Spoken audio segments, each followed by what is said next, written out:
A few weeks ago, I was invited to speak on a panel, and the topic was the importance of mental health.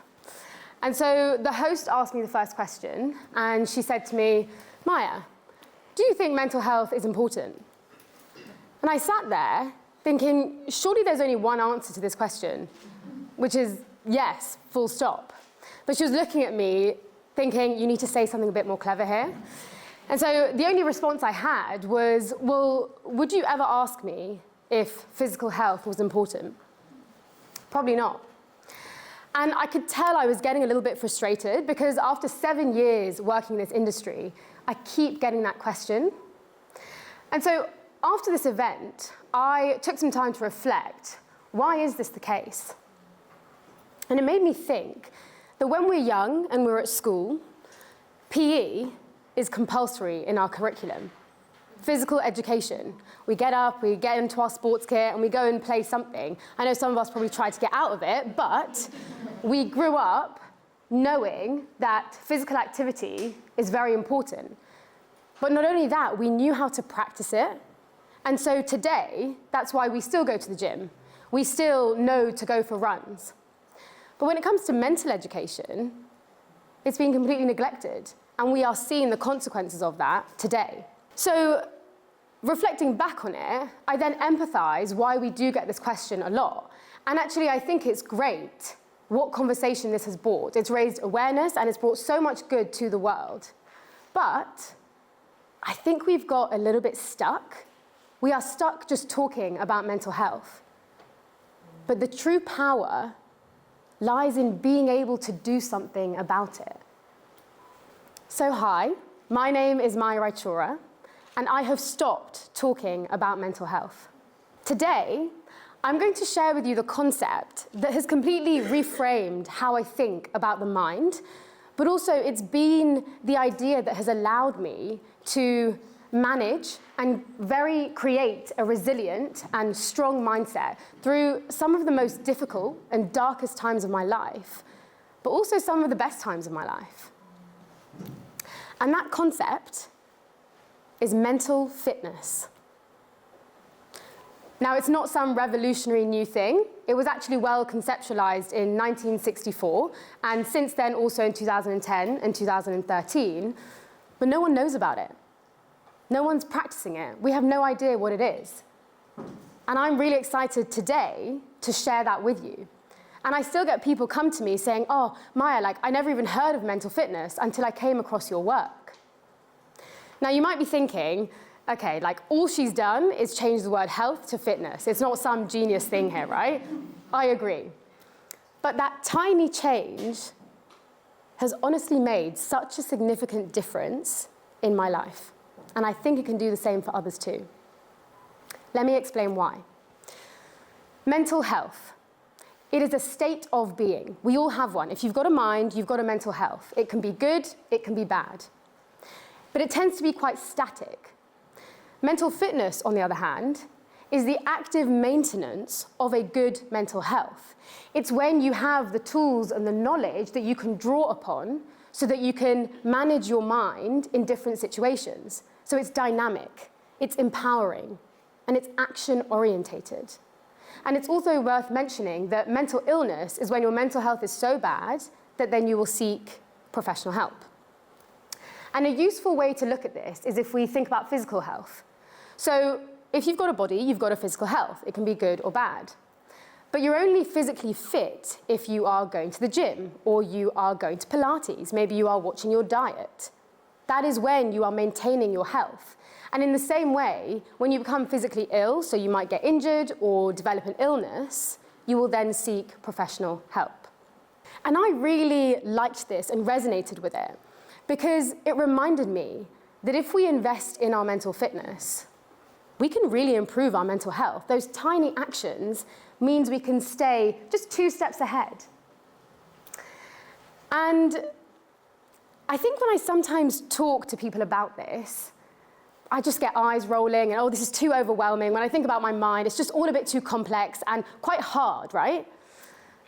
I think most people overcomplicate mental fitness. And I've spent the last few years uncomplicating it for myself and I'm going to do that today. Now, in order to make this effective, I'm going to keep with the analogy of physical fitness. I think it grounds it in something tangible, but also familiar.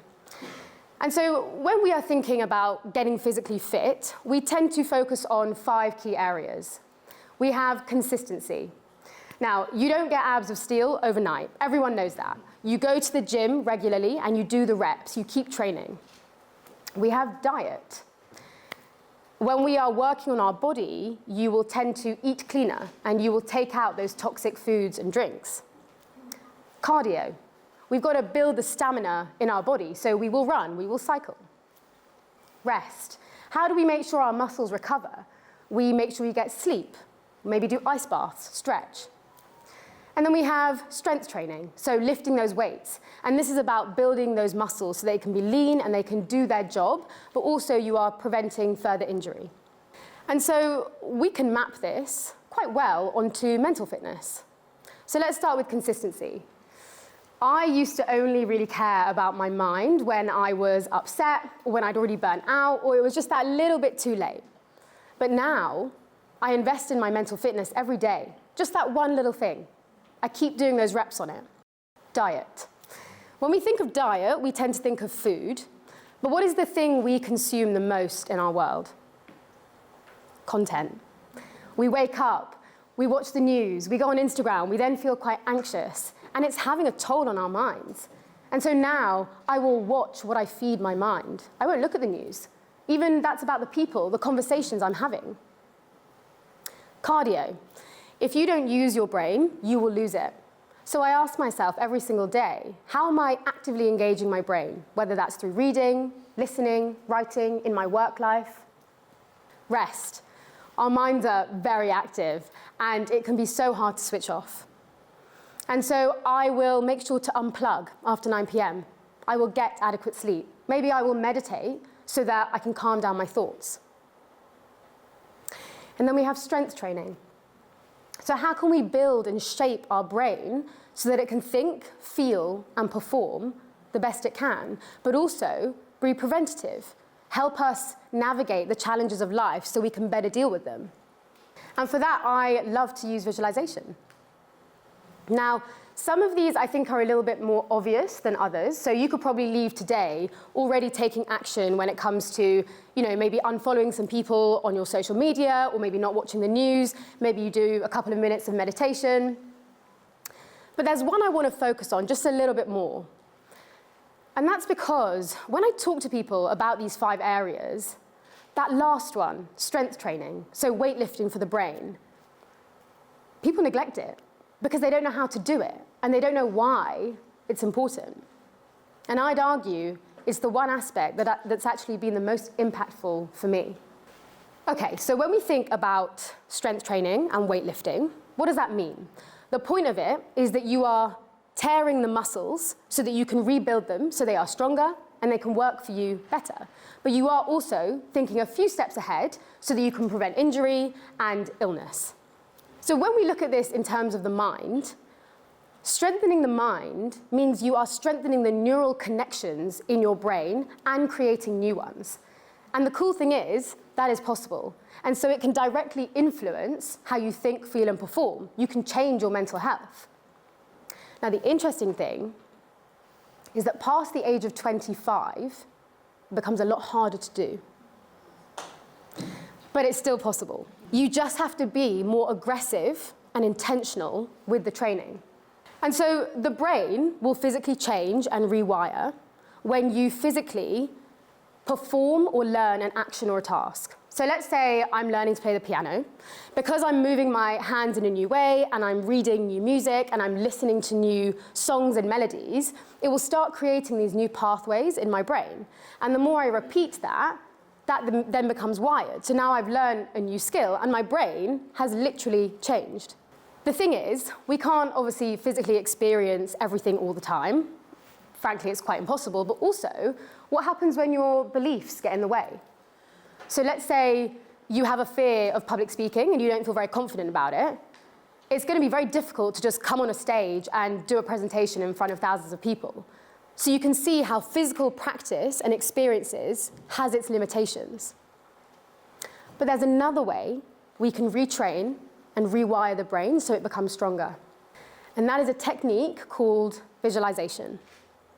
Now, visualization is a highly specialized skill where you are creating vivid mental imagery, emotions, and environments in your mind before they have happened.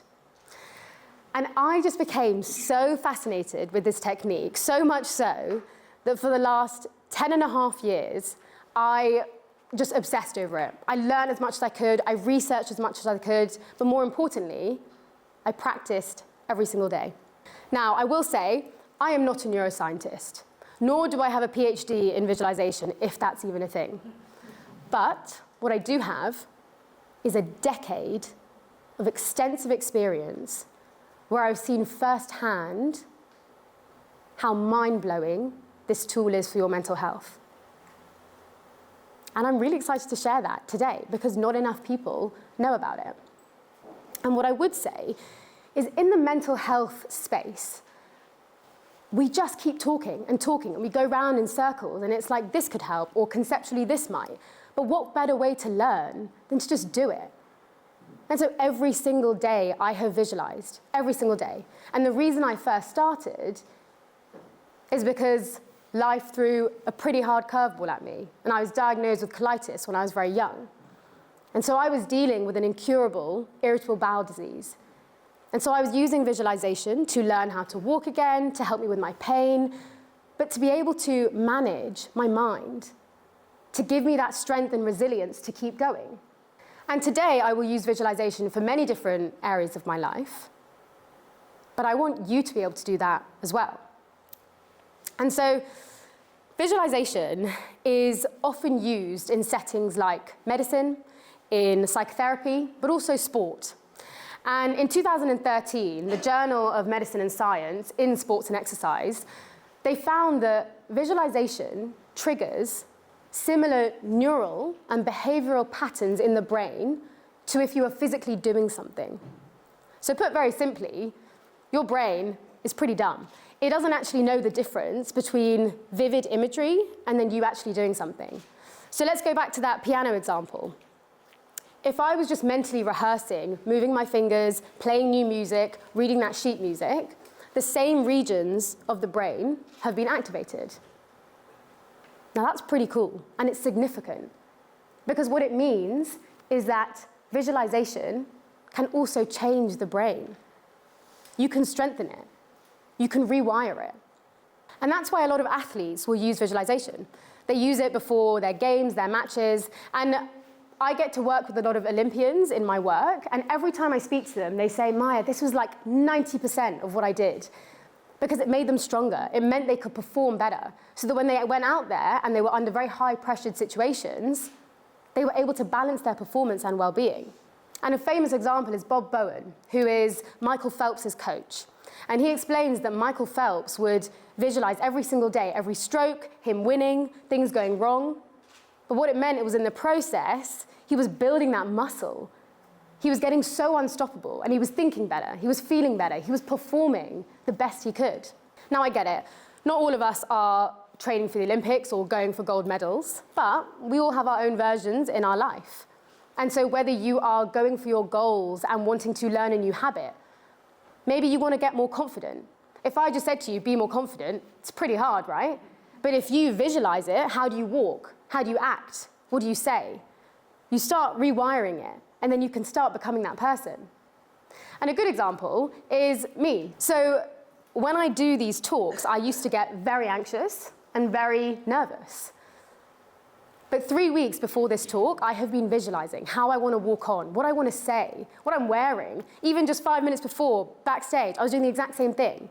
And because I've done the reps again and again and again, it's not that I don't get nerves, but I can stand here and know that I can do it, and I can feel confident, I can feel calm, and I can perform the best I can.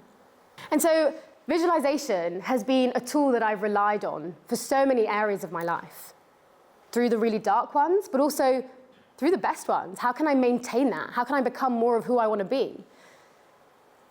And if we go back to this idea of mental fitness, it's a tool that I have in my back pocket that I can keep using each day. And so we can be proactive. We can take our mental health back in our own hands. It doesn't have to be this unattainable thing that we can't handle. And so if I think back to what if we did learn this in PE at school? What if we were learning visualization, mental fitness? I do really think we would live in a very different world. But I don't think it's about dwelling on the past. I actually think we live in a very exciting time right now because we have tools like this, and it's never too late to learn them. So I'm going to leave you with this. Stop only talking about mental health, and instead shift it to doing something.